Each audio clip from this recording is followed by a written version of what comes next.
Hi guys, how are you doing?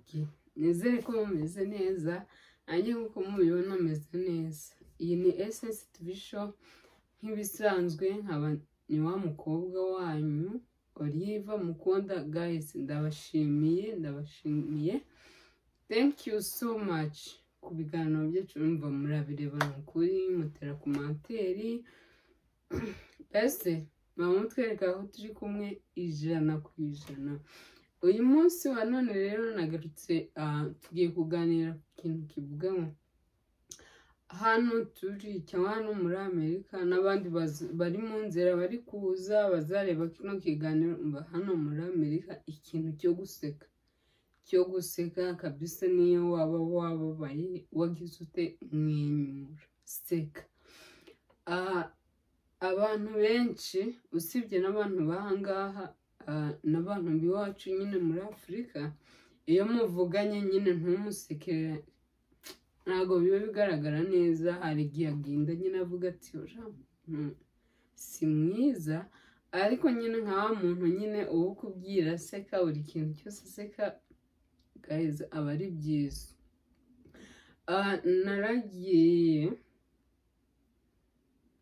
Naragiye nsanga ikintu hano cyo guseka kabisa. Umva niyo wabwira nk'umuntu nabi, kubera ntabwo nyine baba bumva ururimi rwacu, niyo wamubwira nabi ko mubwira umusekera, aragira abona umubwiye neza kandi abona bishimishije. Ikintu ndi kuvuga nyine, hari ukuntu muba muri kugenda mu nzira ugahura wenda nk'umunyamerika, reka mbivuge gutya nkabivuga ukundi kuntu kwabo nyine kuri tubivuga bakabimenya ko uyu munsi turi kubavugana turi kubaganira. Niyo mpamvu ntabwo ndi mbavuga izina, ariko tubiziranyeho guys, murabazi mwese. Hari igihe uba uri kugenda mu nzira ugahura n'umuntu afite ikibazo gikomeye, hahandi wenda muganira akabwira nka story ziwe nyine. So hari uwo twahuye ejo bundi nyine umuhumurezi ambwira ukuntu nabaye umuhumurezi bro, akajya mbwira ari kurira, noneho ariko nyine nkamureba, ariko twarebana agaseka akamwenyura akayirema.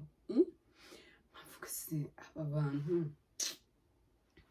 guys, narababaye nyine. Twaraganiriye hafi y'iminota 30 nyine ambwira rero jya wigengesera, jya wirinda cyane, aha hantu ntabwo ari aho gukinisha. Mva arambwira pe byari bibabaje, akarira amarira agatemba, ariko akansekera.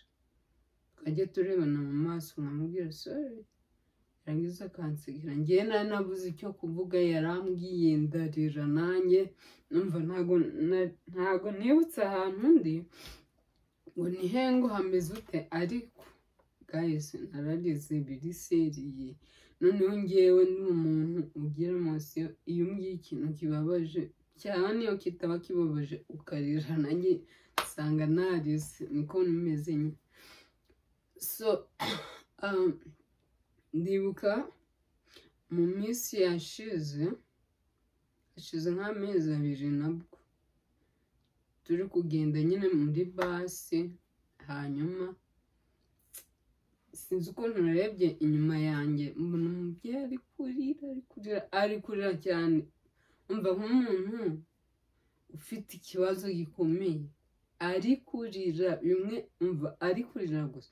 Noneho ibaze umuntu guys uririra mu bantu benshi, biba byamurenze kandi ntiwatinyuka kumwegera ngo umubaze habaye iki, ntago wabikora.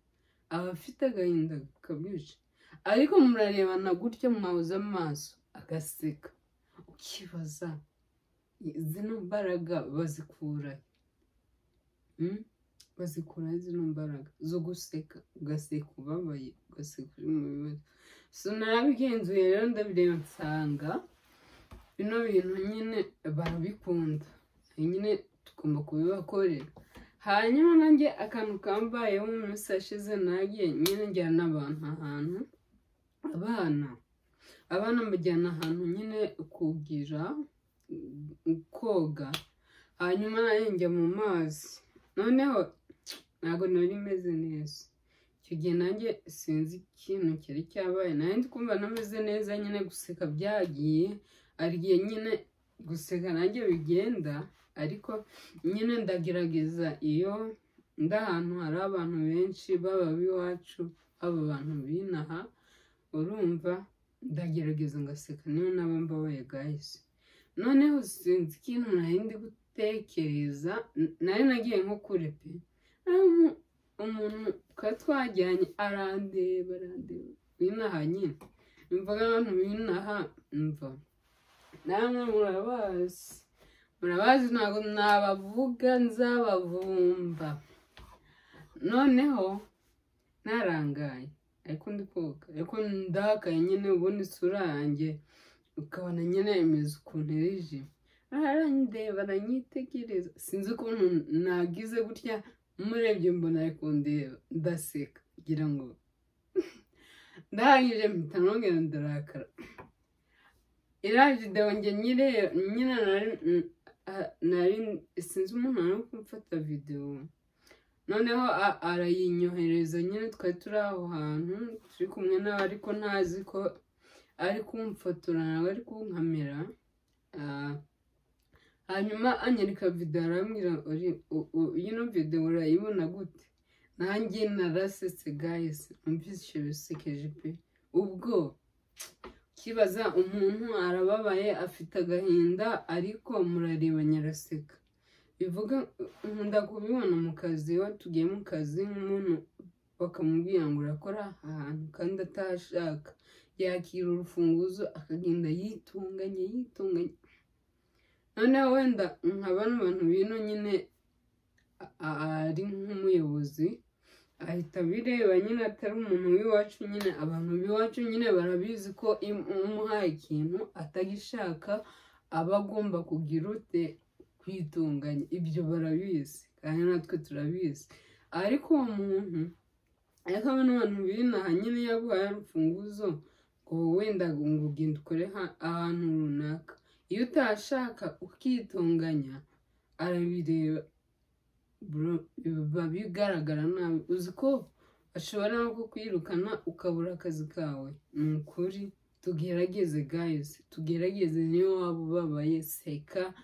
Nimba uvuye mu rugo utunganye n'umugabo wawe, ese n'umwana wawe muvuganye nabi, na mama wawe, famiye yawe, wenda wagizeho ikibazo, mwagize ikibazo wenda gikomeye, ukajya mu kazi urakaye, noneho wajya uhura n'umuntu ukamutuka, wahora n'umuntu ukamutuka, ukibaza se uriya muntu uko anutse twapfuye iki, habaye iki mu by'ukuri, bikagucaga. Ni ukuri, ariko ni ukuri tugerageze.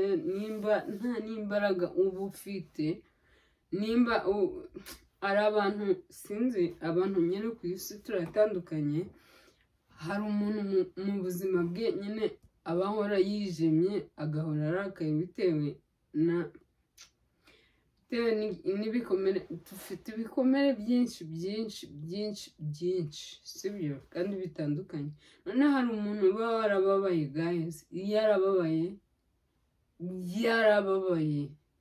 nimubwira yarababaye bimwe byatari, noneho ntajye yishima na rimwe, ku buryo mwajya muhura uri nko mu nzira akagukubita nk'ukora, cyangwa wenda akagusunika ariko agatambuka, sibyo? Rero ibyo bintu nyine, nimba warakomeretse ntazingiye agukomerekeje, nimba warakomeretse sura muntu agukomerekeje, ibyo bikomere byawe bigumane. Hama abantu muye nabo, nimba ugiye mu kazi, nimba uri mu nzira, nimba uri mu soko, nimba uri hehe, gerageza umwenyure guys, gerageza umwenyure. Ndakomeje gutanga ingero z'abandi, reka nze nihe urundi rugero rumwe. Mu minsi yashize, I think hashize nk'imyaka imyaka 5 wenda n'igice. Hashize imyaka 5. Mu myaka 5 nagize ikibazo gikomeye nkubwira gikomeye, cyari gikomeye pe. Hahandi naryamaga byibura mbara amasaha menshi, naryamaga amasaha 3. Guys, ibaze gukora amasaha 8 ukaryama amasaha 3, ayandi masaha nyine nari mfite ibintu ngomba gukora kandi bikomeye, aba ari ingenzi nyine yuko ngomba kubikora. Niyo mpamvu naryamaga amasaha 3. Noneho hajya ku kazi nakwibuka ibintu ndimo, ibintu narindimo nk'iyo minsi nkarira nk'ubyasereye nkarira. Noneho supervisor akambona muri kamera, ese uriva ko ari kurira, yajya arebana n'abantu agaseka, bimeze gute? Nyine biramucanga. Nyine narariraga ariko ndi mu kazi, ndi gukora ngakora ariko nkarira, ngakora ariko nkarira, bitewe nyine n'ikibazo nari mfite. Noneho ariko narebana n'umuntu, nirindaga kureba umuntu, ariko umuntu twahuzaga amaso gutya nahitaga ngira nka gutya musekera. Hari ukuntu baseka akagira ngo hihi, akahita agira ngo akarakara, kibazo se y'umuntu byagenze gute. Hanyuma iyo story nyine, hanyuma supervisor arampamagara arambwira bimeze gute ko ndeba muri kamera ubabaye. Kwa nyine hari ahantu nyine haba hari amakamera nko muri company, ahantu hose hari amakamera. Supervisor yicaye kuri computer ari gukora akazi kiwe, ariko na kamera iri hariya ku buryo arajya checkinga abakozi bari gukora gute, bimeze gute, n'indere gukora buhora. Urumva abantu biragusaba ingufu nyinshi kugira ukore cyane kandi useka, kugira ngo iyo bakubonye ubabaye ntabwo urakaye, ntabwo uri kurira, bahita bakohereza mu rugo.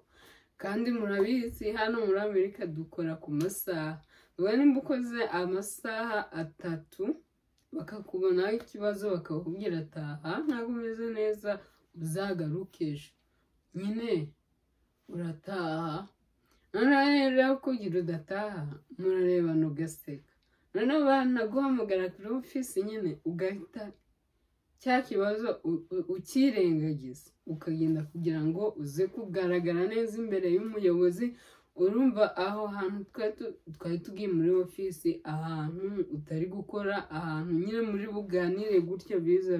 Noneho nyine iyo uganira n'umuntu gutya kugira atamenya ikibazo cyawe, hari umuntu ushobora kubwira ikibazo cyawe akakugira impuhwe, akabyumva, akavuga pole, ihangane, ugasubira mu kazi. Ariko bano bantu binagaye, nimba ukoze ikintu kibi mu kazi barakwirukana, waba ukora neza, waba ugira gute, ntabwo ibyo babyitayeho.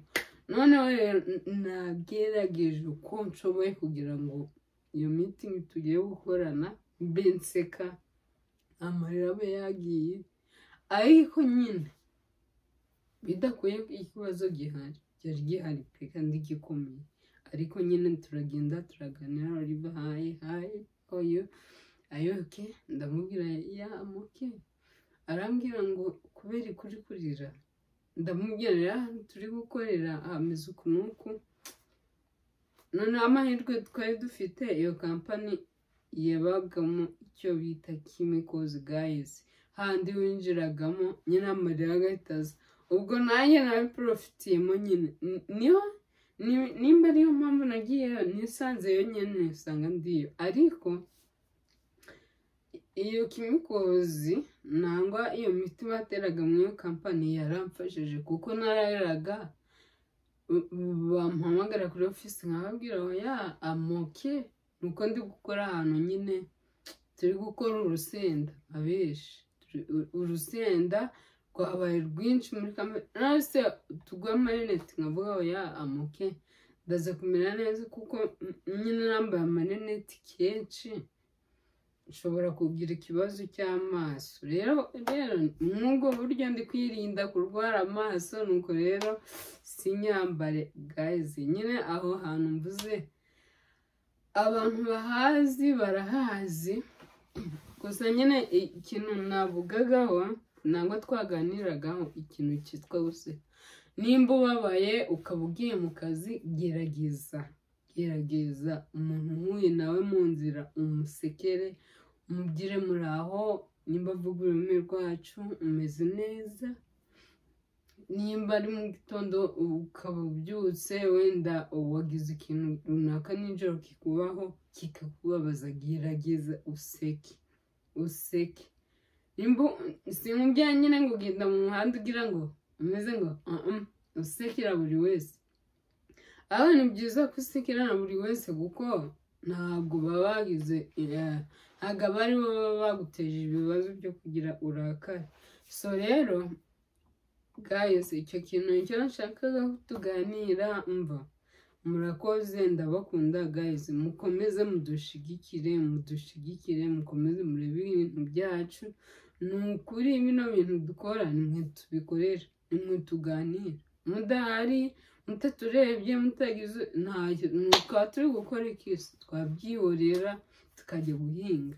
Ariko please ni ukuri mukomeze muturebe, mukomeze mudukunde, kandi natwe turabakunda.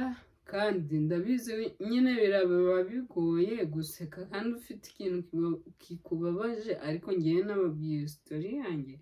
Nari mbabaye guys, naryabaga amasaha 3 ngakora amasaha 12 sometime, ikindi gihe ngakora nk'8 kandi ntaryamye, kandi bugere mu rugo nkaryama amasaha 3, nyuma y'amasaha 3 mfite ibintu byo gukora.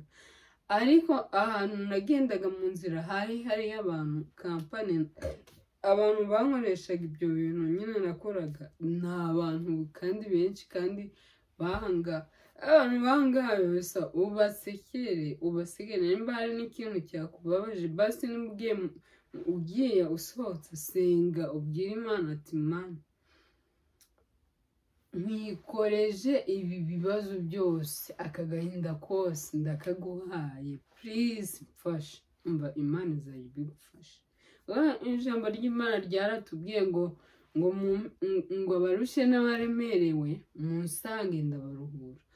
Imana idusegeka gufata ibintu bitubabaje, ibitugoye byose, ibituremereye, ukavuga ati Mana ngibi, ukabiha Imana, warangiza ugasenga, ugasohoka. Warangiza gusohoka, umuntu wese muhumuye guys, ukagerageza ukamwenyura.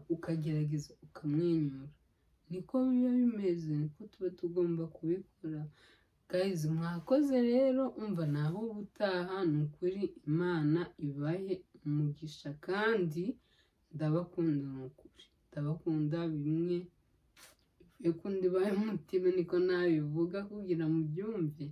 Ariko nyine tujye tugerageza, kandi nyine muzaze mutere komanteri ufite nyine igitekerezo aho hantu, wenda tubwire bimeze gutya, tuganire nyine, tube tuganira. Namwe munyereke ko mwandebye, ko mwanyishimiye ko ibintu nababwiye wenda mwabyumvishe, cyangwa n'ufite inyunganizi ayime. Ntabwo tuba tuzi ibintu byose guys. Ku isi ni ugufashanya. Twonze uyu munsi nkatubabwira, mukaza muri komanteri mukambwira namwe biba bimeze gutya, tukaganira nyine, kugira ngo n'ubutaha nzabona nyine mwandebye, mwankunze.